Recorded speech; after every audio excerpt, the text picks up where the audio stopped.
Howdy, folks, and welcome back to Bait Extra Caster New Game Plus. Today we'll be starting round 7, day 3.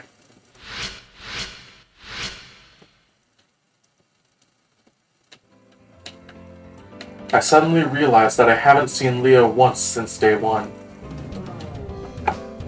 Just gotta smooth the thing real quick. Okay, there we go. The only remaining masters in the school are me, Leo, and Ranny. At least I have 2 people to talk to. I just wish one of them wanted to have a conversation right now. We could talk about... Oh, that's right. I've never asked Ranny what she'd wish for with the Holy Grail. The second cipher key has been generated on the second floor. My terminal chimes, informing me of a challenge. The last challenge. By meeting it, the door to the last elimination battle will open. While I'm immersed in thought, the classroom door slides open and Kodomine appears. It seems you've been alerted to the next challenge. I'm delighted that my work is almost done. Your opponent has received his notification as well. You'd do well not to back down now. I don't need Kodomine to warn me that the search for the final cipher keys will not be easy. I run the risk of crossing swords with Leo on the second level too. Then I won't see you again until the day of the elimination battle. Good luck.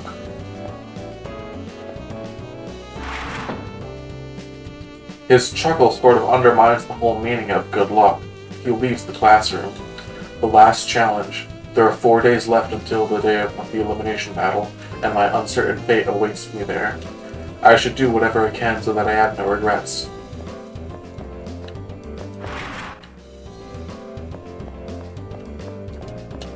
First, we will go see Ranny, like Hakano there said. This is a multimedia room. As usual, when I go to meet Ranny, she's staring up at the sky from the 3rd floor hallway. Her profile, illuminated by the light, is so striking that I hesitate to disturb her.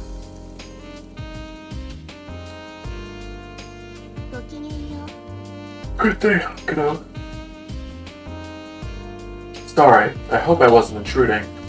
When I apologize for interrupting her meditative state, she smiles reassuringly.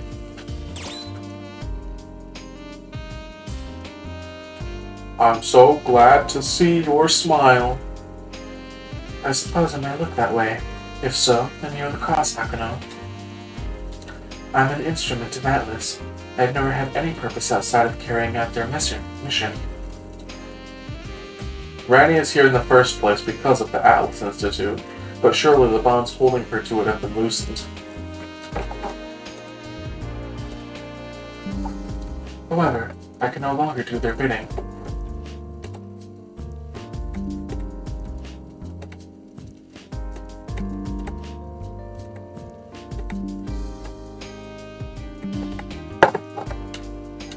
My professor told me that Earth is facing destruction when it has no need to.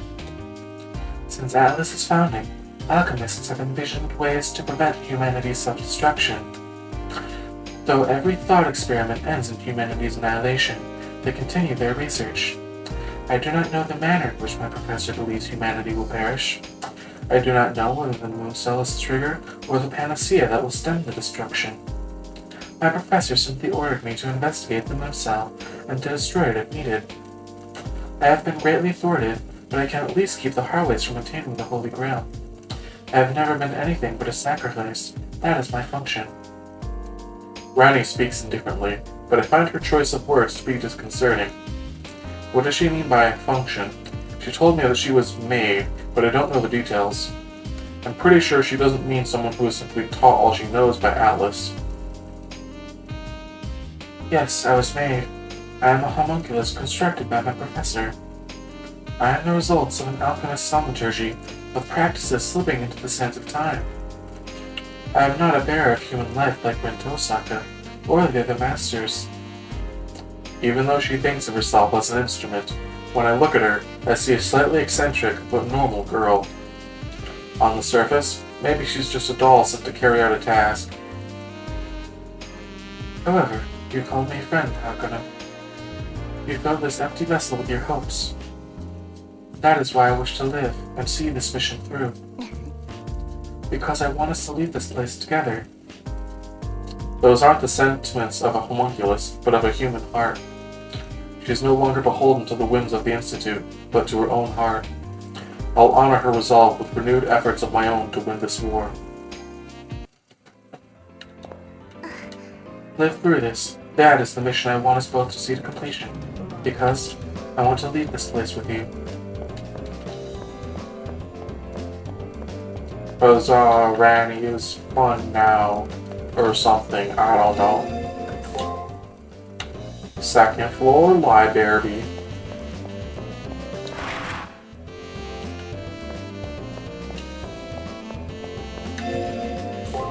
Second floor my room.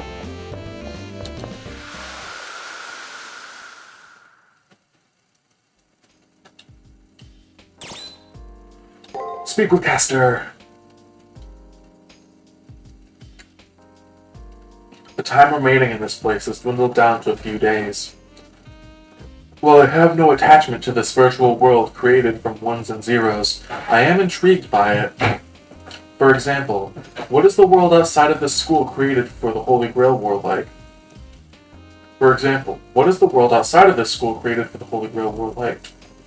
I'm just reading that weird. Whose memories and what world's history was used to create this artificial reality? Master, what are you thinking about? You look dazed and confused. Oh, aha!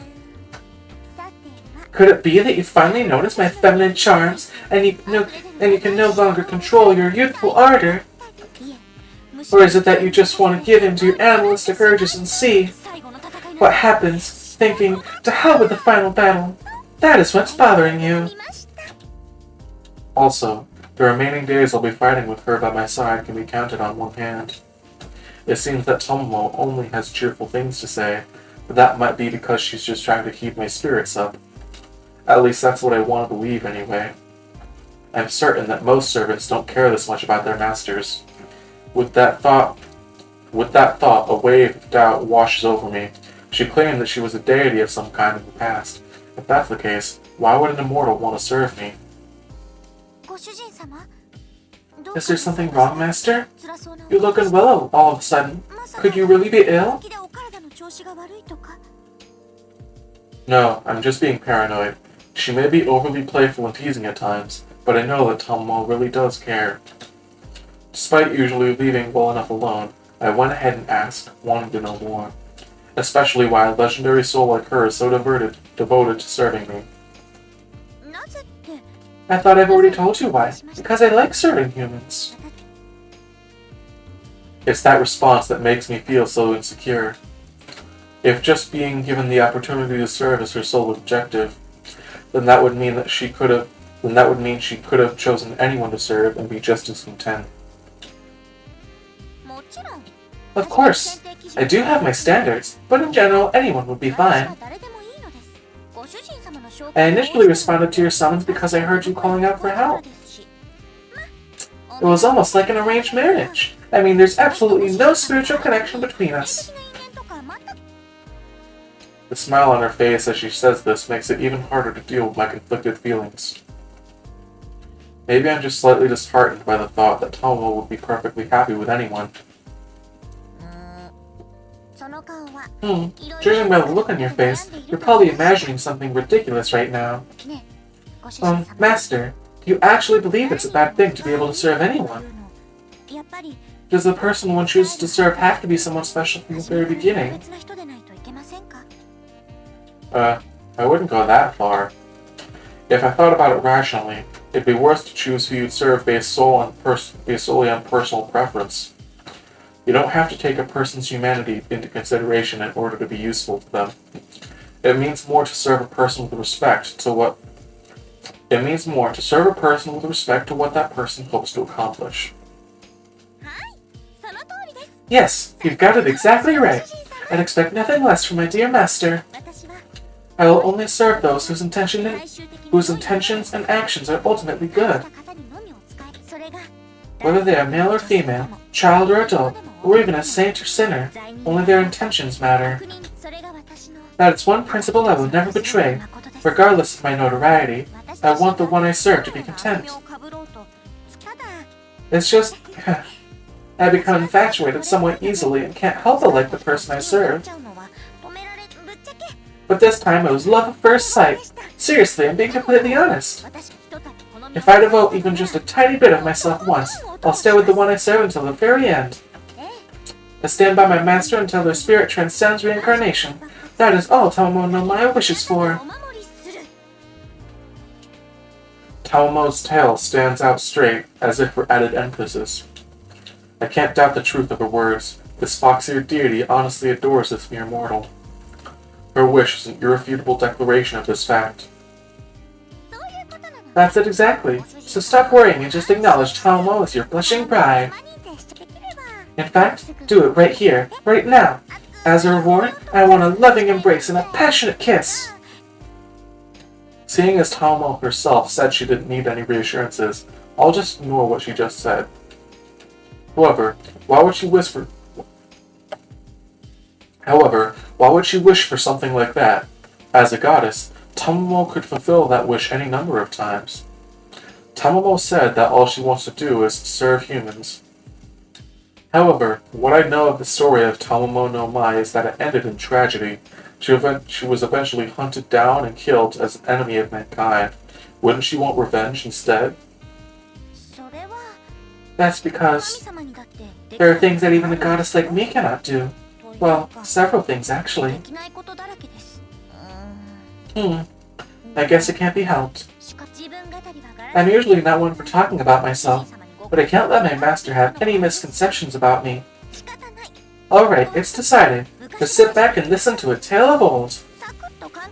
I'll try to keep it short, so no need to prepare any tea. So please sit, relax, and enjoy.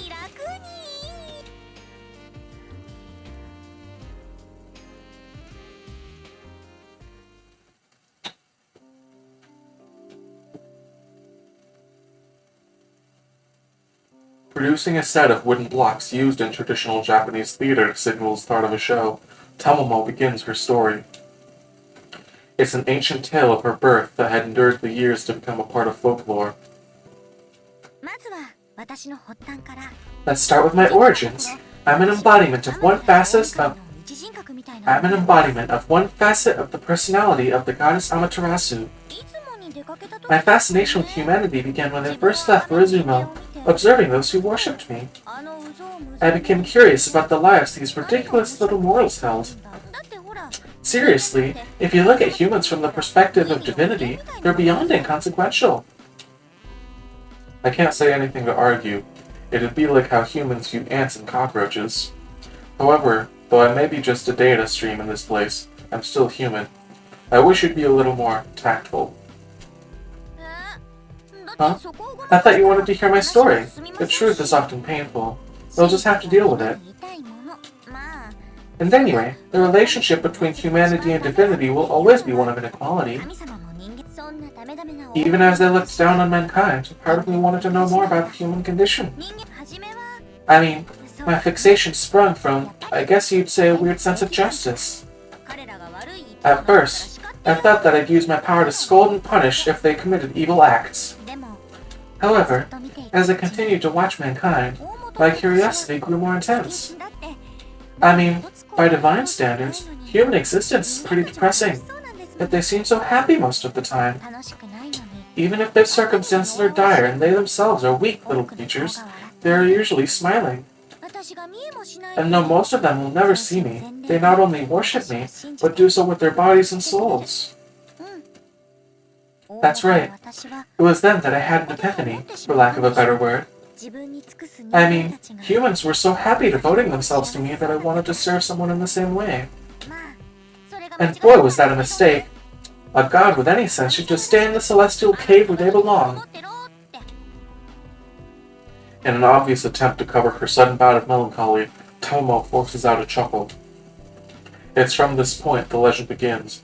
Driven by curiosity, she poses as the courtesan Mizukume, and as she was incarnated as a young human girl on Earth, She lost all memories of herself as a goddess.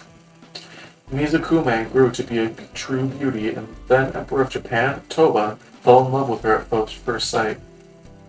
However, the passionate love affair wasn't to last. A diviner in the royal court identified Mizukume as a fox spirit, and she was forced to flee the palace. It was never discovered whether Mizukume was just leading the emperor on, or if her love for him was real. The story of Tomo no Mai has been told countless times in endless variations over the centuries. Wow, I totally freaked back then. I woke up one morning thinking my head felt heavier. It was then I discovered these adorable fox ears. It's a lot like what happens to the unsuspecting heroine in comic books. It'd be like if you woke up one morning and find out you turned into a girl, or a potato bug. My first reaction was like, no way, do I really have fox ears growing out of my head? I was able to get away with hiding them for about a month. It was very heroine-like of me. But then that jerk Abe came along. It made my ears twitch just thinking about that shifty-eyed jerk. He was gorgeous, though. This horrid yet handsome diviner with a soul as black as the underworld just blurts out my identity. And the uproar he caused. As a result, I had to escape from the inner sanctum of the court in a hurry. To add insult to injury, even those stupid dog spirits joined in the chase of yours truly. It must have been the first time in the history of Japan's ecosystem that a fox has been hunted by hounds. Tomo was speaking in her normal cheerful tone, but the actual event must have been terrible to experience. To wake up one morning to find out that not only has your body changed, but that you're no longer a human being. In the very center of power of human society, she was the only one who wasn't a part of humankind. I couldn't even begin to imagine her confusion and her fear at the time, not to mention her self-doubt, disbelief, and misery, the fear of eventually being found out and persecuted, and above all, dreading the moment when the one she loved most condemns her as a monster. All of this like a millstone on her back, trembling alone in the darkest corner of the court, unable to confide in anyone and praying for an end to her nightmare. None of the pain she felt comes out in Tomo's words. She only speaks of the good things. Somehow, I escaped to Nasuno. There, for some reason, all of these foxes gathered around me.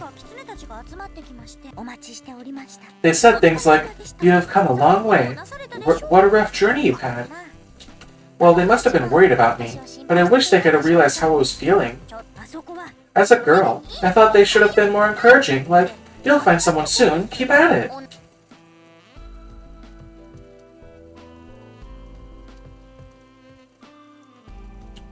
I can't listen anymore. It might be because of my connection to her as a master, but I can feel her pain as if it were my own.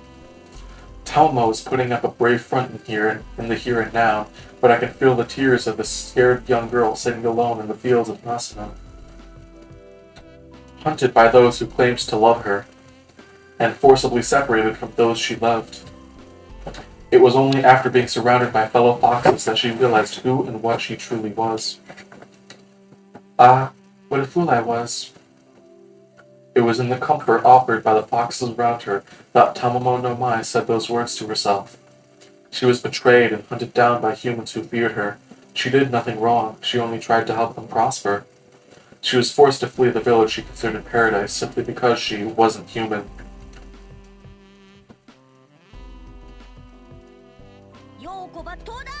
The hordes of soldiers that came screaming, "Kill the fox demon!" was a spectacular sight to behold.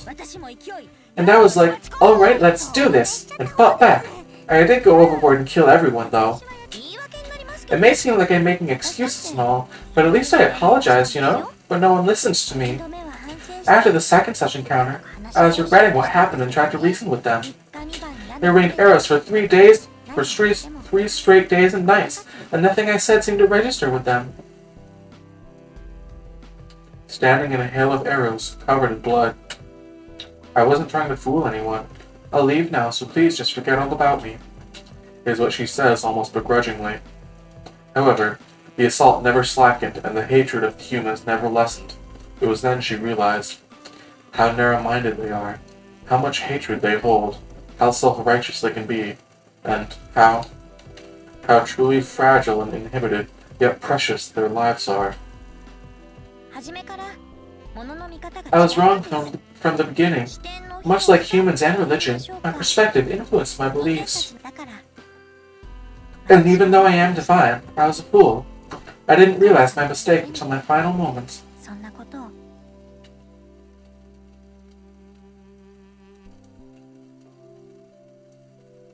Humans respect gods and through the various priesthoods try to understand and be one with them. But in the end, their effort is wasted. No matter how hard they try or how much deprivation they subject themselves in their mortal lives, there is no way for a human to become a god. And that's how it ended. Tomomo no Mai died screaming, felled by an enchanted arrow. That is the story of Tomomo no Mai. It can be dismissed as a tale of a goddess deemed unworthy of the gift of humanity. To boil it down, it's a story of a delusional child goddess who admired humans too much.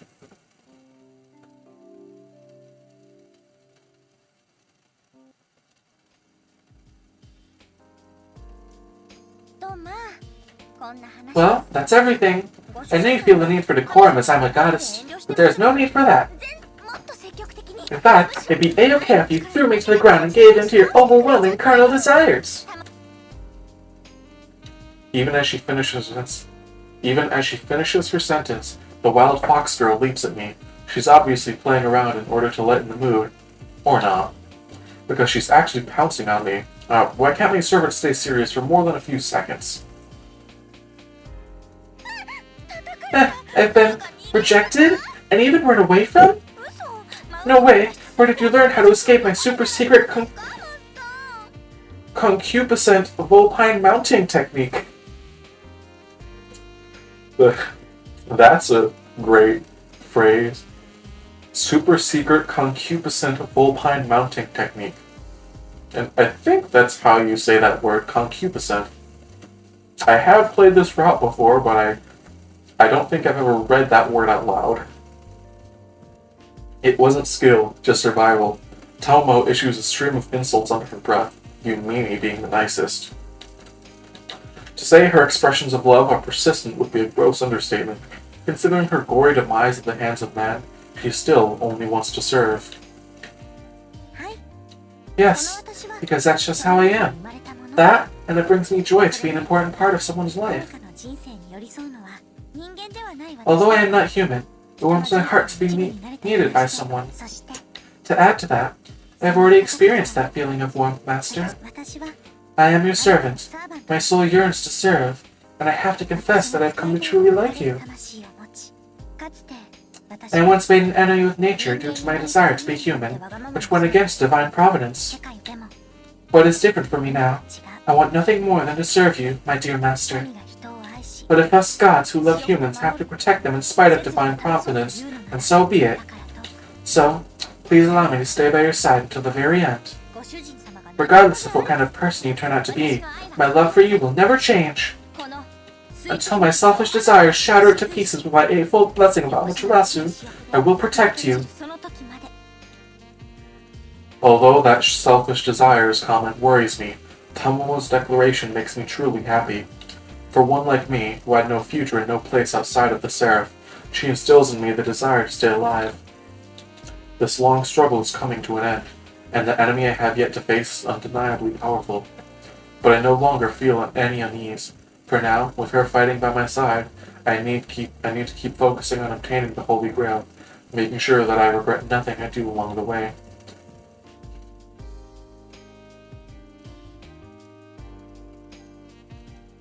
Matrix. Level E. Ally Servant Info obtained. Good golly gosh. I gotta take a quick water break.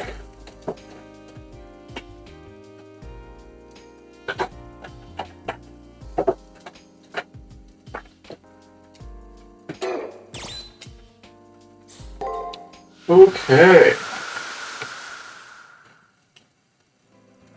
And this is why I did not do the exploration yesterday.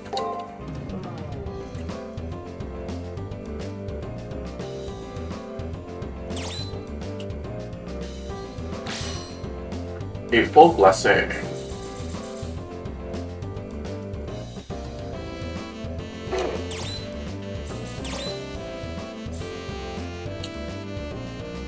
M. Dakina Deva. While Tamamo no Mai is generally believed to be a nine-tailed fox spirit with many of the attributes associated with the tantric deities known as Dankini, she is frequently mistaken by many as one of the Inari or sometimes even a manifestation of Buddha. In the Fate Extra universe, Tamamo no Mai is a soul that was created from the essence of the sun goddess Amaterasu, and as such is not merely an earth spirit, but is actually a unique facet of the goddess from which she came. With this being said, it would be a monumental mistake to classify her as one of the many human-spawned legendary souls. However, she willingly embraced the role of a legendary soul so that she could, in her own words, become a good wife. By deliberately accepting the limits inherent in the role of servant, many of her original powers have been sealed away. On a final note, as most deities are neither truly good nor evil, there are instances when Tamamo no Mai can be summoned as an evil spirit. Should this happen, she will be transformed into a hideous monster capable of defeating 100 heroes at once. In fact, when in this form, she is considered one of Japan's 3 great monsters. Yay, my wife. Don't you just love a woman who can just slaughter 10,000 people? Takano, it's the teacher's final request. An object that grants wishes. We can find it only on today, only in the 2nd floor. Oh, we'll definitely get today's arena out of the way. We might be able to fit in tomorrow's arena, but it will be tight.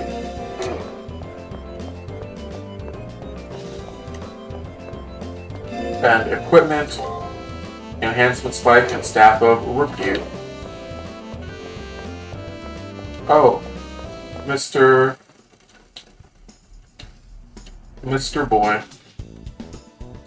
The younger Haraway stands in the hallway, a red-clad prince waiting to grant me an audience. It's Leo. It's okay. I didn't bring Gawain with me. I have something I wish to speak to you about. Leo's words are disarming. It's true, Gawain, who is usually by his side, is nowhere to be seen. When you fought my brother, I did not expect you to escape digital death. You bested him, though. And it is a credit to my brother that you have held out till the very end. Thank you for that. You have my gratitude. It's hard to tell if he's agitated about his brother's death since he's thanking me. Could any normal person be so calm in this situation? It gives me the creeps to listen.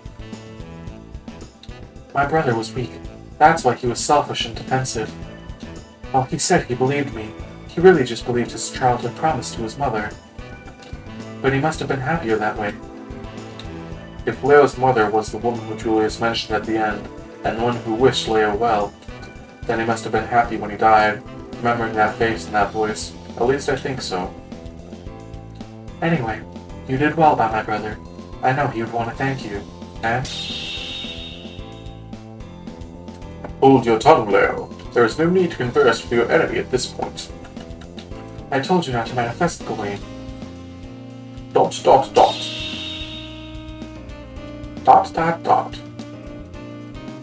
I apologize for his behavior. He holds no malice, so please try to forgive him. Castigated by Leo, Gawain frowns and disappears. Not missing a beat, Leo continues. In any case, our battle commences in just 4 days. I look forward to the unparalleled battle ahead of us, Takano. He speaks with sportsmanship, but I can tell he doesn't think that he will lose.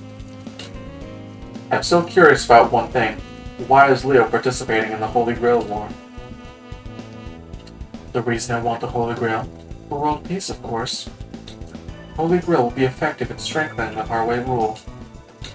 Haraway's management system is what keeps the world stable. The real world, that is. Neither strife nor poverty exist within its limited domain. Expanding the boundaries of that domain is top priority. Maybe some people will feel a bit stifled by the system, but it's for the greater good of humanity. We want the world to understand that. I don't think Leo is lying. He truly believes he's performing a great service for humanity. He's self-righteous, but looking at his face, I'm jealous of his self-confidence. It's better to forget doubts like he has. Then he poofs out of existence. I do like how round 7 has different music, different school building music than the rest of the game. It's way more upbeat and powerful. I also like how this screen here, every time you enter a new floor of the arena for the first time, it, like, to me, it shows, like, it generating the arena as a program. It's making the arena, and then every time afterwards, the arena's already been made, so you just come back to it. Also, ooh, the sun is out. We've been underwater this whole time, but now I can see the sky. Master, this is the final area. Let's give it our best. The last area. These are the final few yards in the long journey towards the Holy Grail. Whatever happens, this is the end. So, why does this brilliant sun fill my heart with such unease? I haven't fought Leo once since finals began. It is still unclear how powerful his servant is. He's a knight of the Round Table, one of King Arthur's chosen, Gawain, the White Knight. I wonder if my abilities are a match for his. It's like we're going out together. Move speed.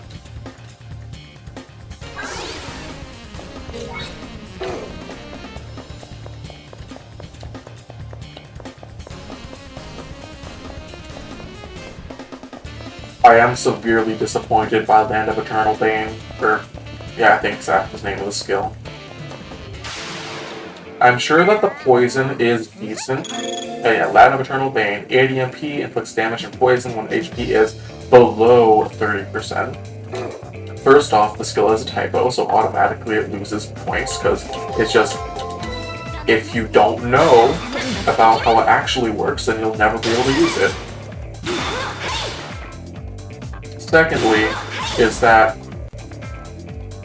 even if you do know the condition to use it, it's still extremely hard to fulfill that condition of being on 30% HP. And then thirdly, is that it does barely any damage.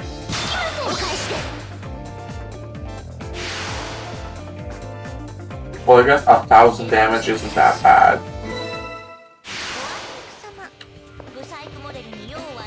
I guess it does, like, probably a little less than a regular spell. Because, oh, it also inflicts poison, but... And I'm sure that poison is pretty decent against enemies.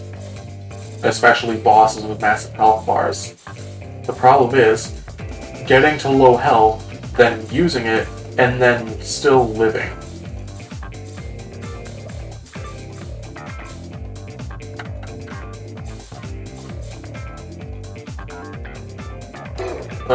Let's see. I think we were fighting a crocodile.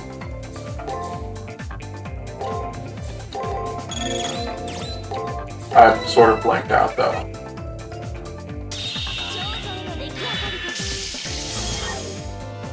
And I just blocked for no reason.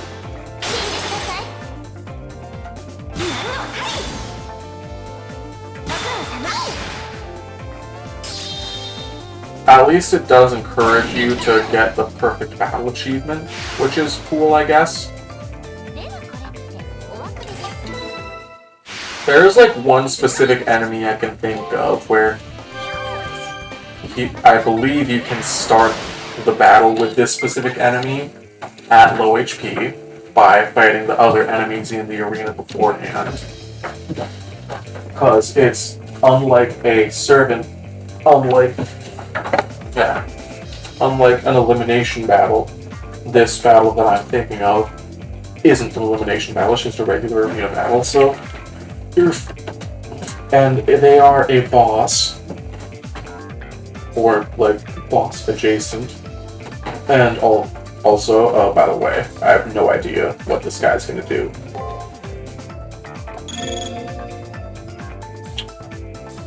So yeah, I'm gonna just Chaos Heaven, because I'm scared.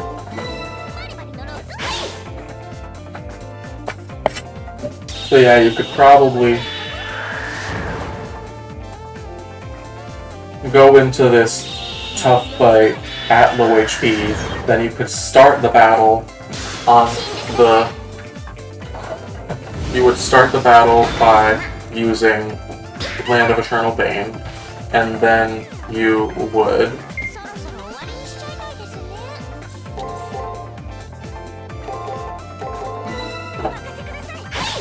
And then you would... I'm sorry, I keep on losing my focus. Yeah, Land of Eternal Bane, then on the very first action, Staff of Rebuke. Then on the second action, you heal, second or whichever one. And then you theoretically have poison applied for maybe the whole battle? I don't know if poison wears off on its own in this game. Especially since I don't know if enemies treat their status effects the same way. But that is like the only battle where I'd see it being really useful. Features Emblem. I guess it would be cool in some servant battles, except for the fact that you get it so late in the game. 20,000 Puppeta. Magic Crystal Sphere.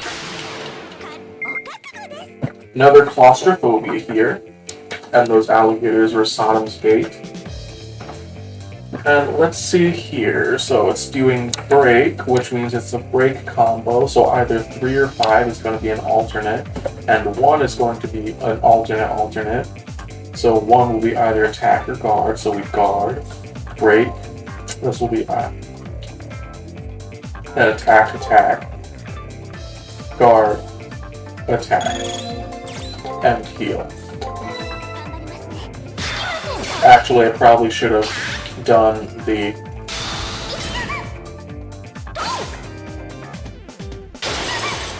Yeah, I probably should have done a different thing.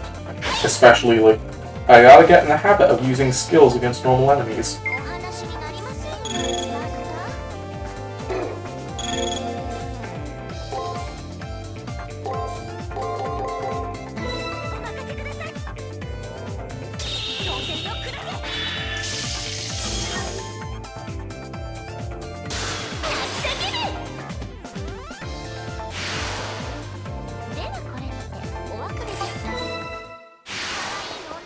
Okay.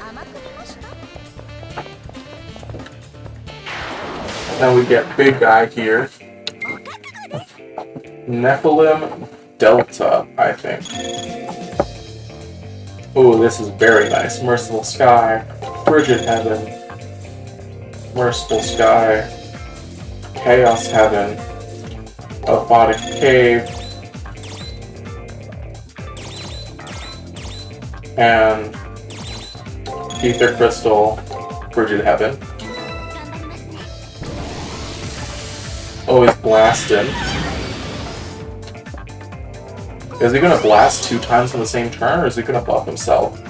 Because he's using a skill in the 4th action, it looks like. Okay, we got him.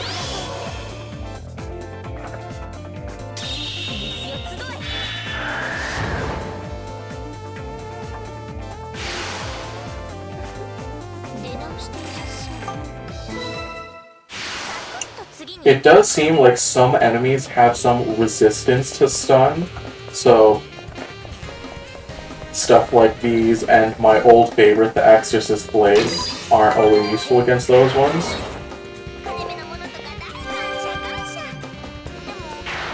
But yeah, it seems that the majority of enemies at least don't have stun resistance, which also means that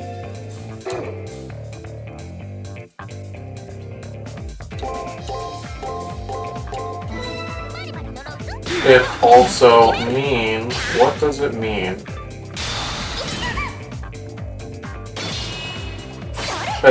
Not having stun resistance means that our spells will stun them, and it's nice and good, even against the Nephilims and such. But Chaos Heaven is very sad because it if I had to guess, programming-wise, Fiery and Frigid Heaven probably have like 100% chance to stun if they hit the correct action, and then like minus whatever stun resistance they have, and it's like, oh, if they have like 20% stun resistance, then you have like an 80% chance to stun them instead of 100. And then Chaos Heaven already seems to have like a 60 to 70% chance to stun, just normally.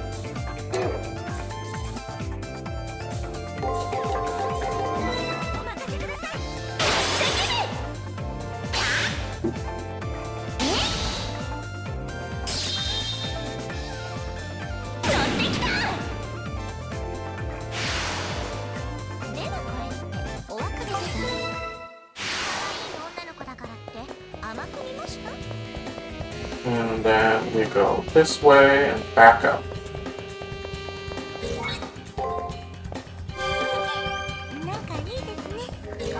We're also gonna MP heal to be safe, because I know what's gonna happen. Here we go. Master, I smell a little boy. That means our enemy has entered the arena. Caster, I don't think you want to be saying that like that. I think you can phrase it differently. I can sense that Leo has entered the arena as well. I can sense that Leo has entered the arena as well. His aura isn't malevolent like Julius's, or sharp like Rin's. The pure, unclouded flow of his magic makes me think of the sun shining in a clear blue sky. Look, the sun has come out. That little boy has no right to speak of the sun like that. This cute girl will teach him a thing or two. Isn't it reckless to head into battle? Still, it will help to see Gawain in action.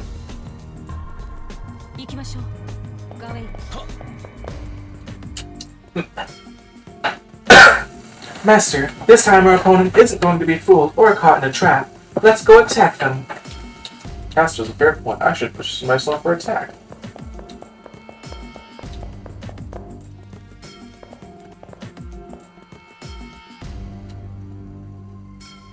There he is. When we reach where a passageway empties into an open space, Leo appears at the other end. I exchange a quick glance with Caster before we jump out in front of Leo. To his credit, Leo doesn't react, other than smiling like he just ran into a friend. Hello, Akeno. And hello. I don't believe we've been introduced. Nice to meet you, Caster.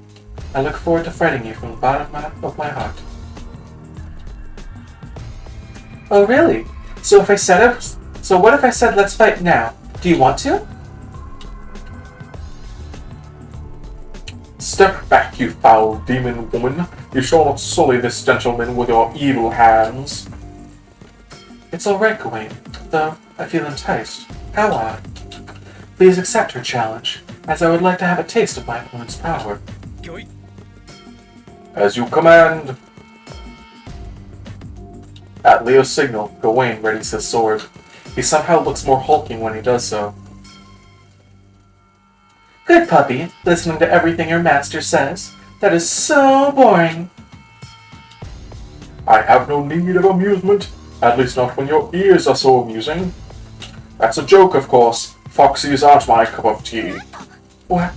I thought this guy was an uptight snob, but he actually said something not horrible? Be silent. The way of the knight is obedience. My sword belongs to my king, and I draw it for him alone. This holy sword and my body are vessels for the will of my king. The holy sword. Gawain, one of the best-known knights of the Round Table, holds the sister sword to Excalibur. Its name is... That's Galantine. No way. I always thought it was some stuffy old sword. But how does it have a real sun in the hand? I always thought it was some stuffy old sword, but does it have a real sun in the handle? Yes, there was a fragment of sun dwelling in the Galatine, as evil can only be purged with flame. It subjugates itself to the king's will, and defeats the enemies of the king. This blade, and this body as well. Apparently fire doesn't harm Papa's jerks, though, Master, this guy is more full of himself than I am. Flame is plenty purifying against abominations like you. I will carve into you with the symbol of my king. しょう。どうあれ道を譲るわけにはいきません。いただきます。 Yeah, Gawain's sort of a jerk. Also seeming like he doesn't really realize that he's going up against the literal, well, almost the literal god of the sun. So we will, fiery, MP heal Frigid. バリバリ呪うあなたの魔力分けてもらいますよ。そのよう Divine Aegis. 円形よ、走れ。 It's always entertaining when the enemy raises their luck stat or lowers my luck stat. Because it's like, how much is that really gonna do? How much? よく燃えますね。 Oh, but yeah, if I Siege Peerless. 円形よ、走れ。 If I remember the way that this works, similar to Assassin, he cannot be stunned until we actually do damage to him. まだ戦います。上げていきましょう。 I do wonder if we can actually take MP from him though, because I noticed this playthrough that when we used Spirit Theft on Assassin, we were able to get MP even though we were dealing 0 damage. We still got 30 MP back, or like around 30, as if we did a normal attack.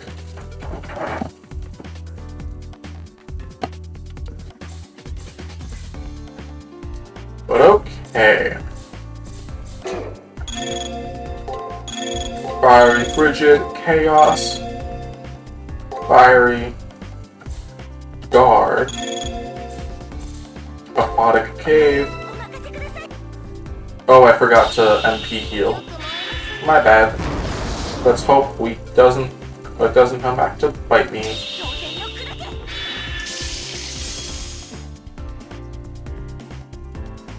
Blade of the Devoted. 全て我が王のために。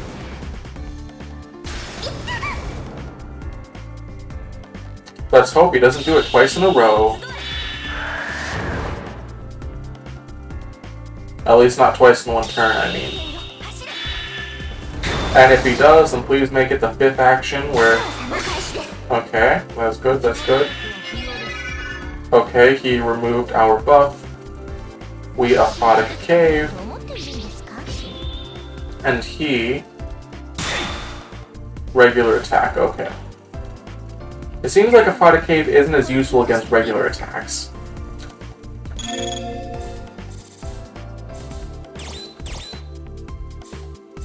Oh, and then we have 5 Pure Ether, that's pretty good, and 4 Elixirs. I believe we've been able to save every Elixir in Pure Ether throughout this playthrough. 38 Remedies, Sakura's Special Lunch heals moderate HP and heal status, and Sakura's Amazing Lunch mostly heals certain HP heal status. So yeah, we will Ether Crystal. Ooh, this will be funny. Ether Crystal, Amaterasu, Aphotic Cave.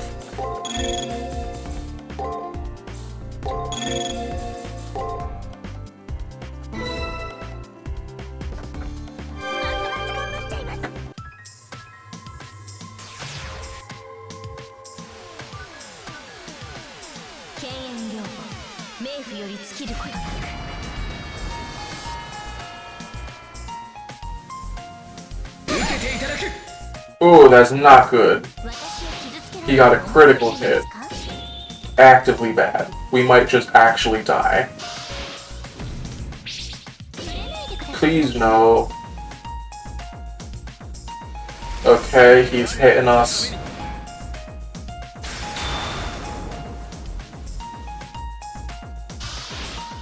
Yeah, we might die.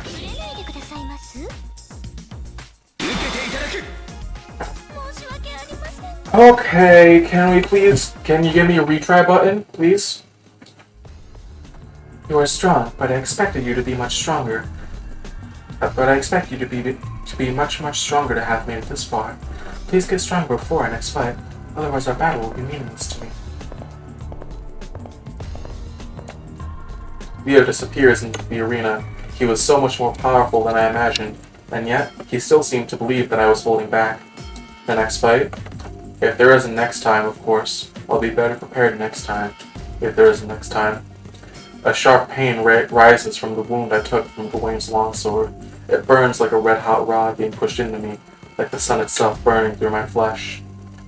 I'm crushed under waves and waves of pain. My vision fades and never returns. Dead end.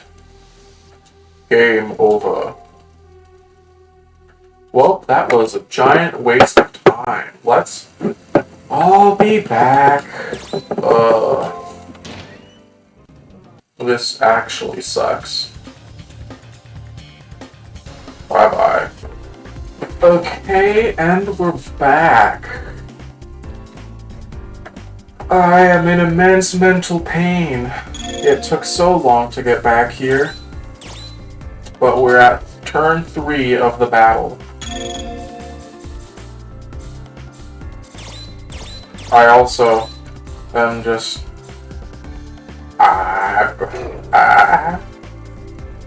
everything is suffering. But okay, let's think. His stabby stab does about 1,000 damage to us.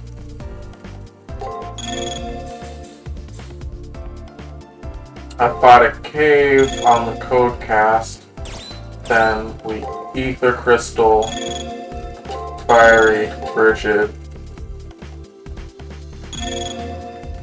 Fiery. And we hope for the best. We simply try our best to prevent him from hitting us, and then we guard when we get suspicious. Bomb. 15 damage. The best damage. Okay, Blade of the Devoted, I think, is the attack. Yep. 266.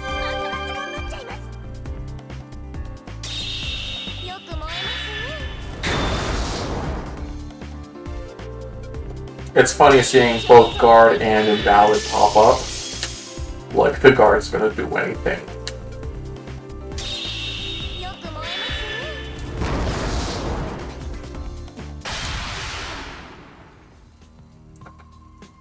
Oh, okay, we're alive. Gawain, it seems time is up. Please put away your sword. As you command.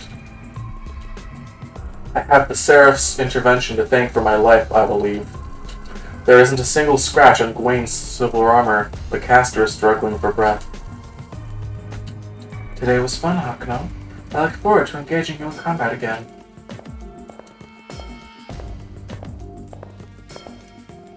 With a smile, Leo disappears off into the arena. He's cheating! Nobody should be invincible! He really is as powerful as the sun. It was too much. I, as well as Caster, have overcome a lot of powerful enemies, but it's beyond us to make even a scratch on Gawain's armor. Just 4 days remain before the elimination battle. I wonder if we can really close the gap in ability before then. There must be something we can do. If we don't find a solution, I won't be able to reach the Holy Grail. Matrix, level 2. Enemy servant control changed. Excalibur Galantine, Knight of the Sun. King Arthur's Movement of the Moon. Gawain is Knight of the Sun. He has the sword and all that.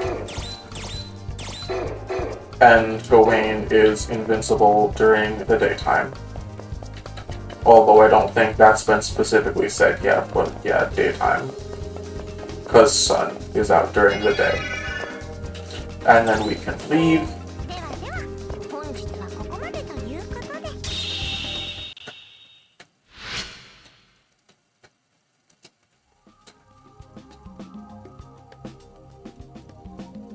To think I couldn't even nick him. It's not fair that he's got that rock hard of a constitution.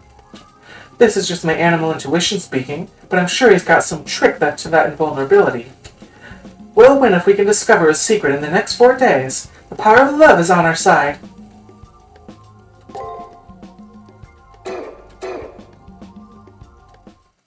Save progress. Round 7, day 4.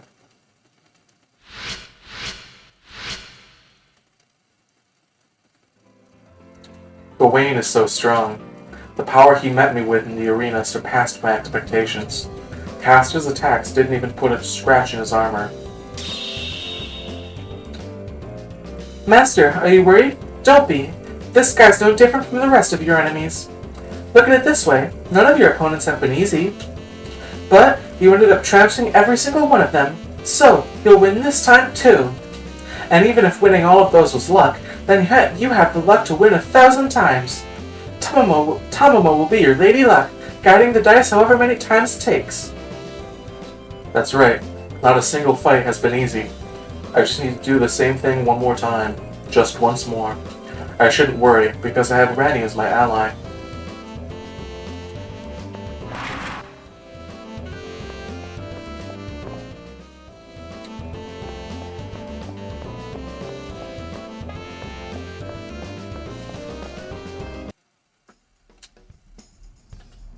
You fought against the servant of the Highway Scion?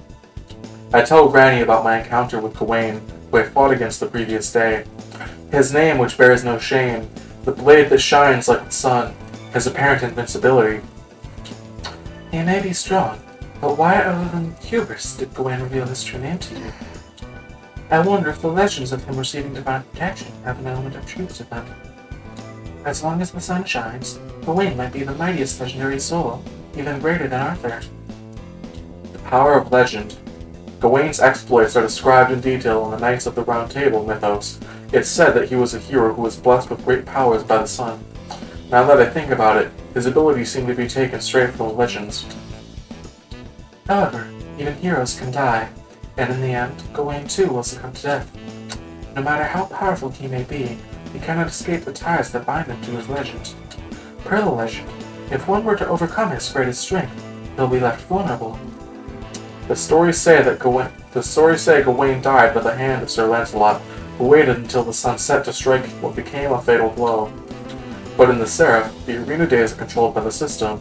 I couldn't imagine the sun setting while inside there.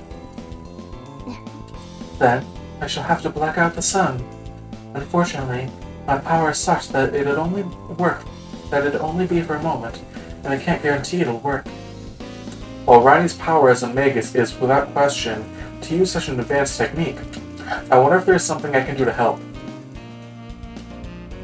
This will take a great deal of focus, so I'll need a place where I won't be interrupted. At first I couldn't think of a place on campus that a magus could work without bother. Maybe the multimedia room that Julius was using before, but the secret to gaining access to it probably died with its original occupant. For now, I'll poke around the multimedia room. Maybe I'll find a clue on how to get in. So you heard why the Harley seek the Holy Grail. The practical application of their philosophy is hastening the ruin of mankind. I beg of you, please, they must be stopped at all costs. The multimedia room. This place must have facilities that support extensive hacking. I place my hand on the door and wonder how to get in. I knew it. I earn a mild electric shock when I touch the door. It's been booby-trapped. It's a trap! If nobody can get in the door except for Julius, what are we gonna do? Break it down? I have an idea. If only Julius can enter, then I just have to pretend to be Julius. How I'm going to masquerade as the guy, I don't know. If only I had something of his. Anyway, I'll go look around the place where I fought Julius. Maybe I'll find a clue. So yeah, this is probably like the vaguest of all the stuff that they say of go to the arena stuff. Because one, it doesn't actually say go to the arena, but two, you have to go to the first floor of the arena and not the second floor. Which is something that they only do this week. But anyways, that'll be all for me today. I'm gonna save, and all that. I'll see you all tomorrow. Happy New Year's or whatever. I don't care. Bye bye.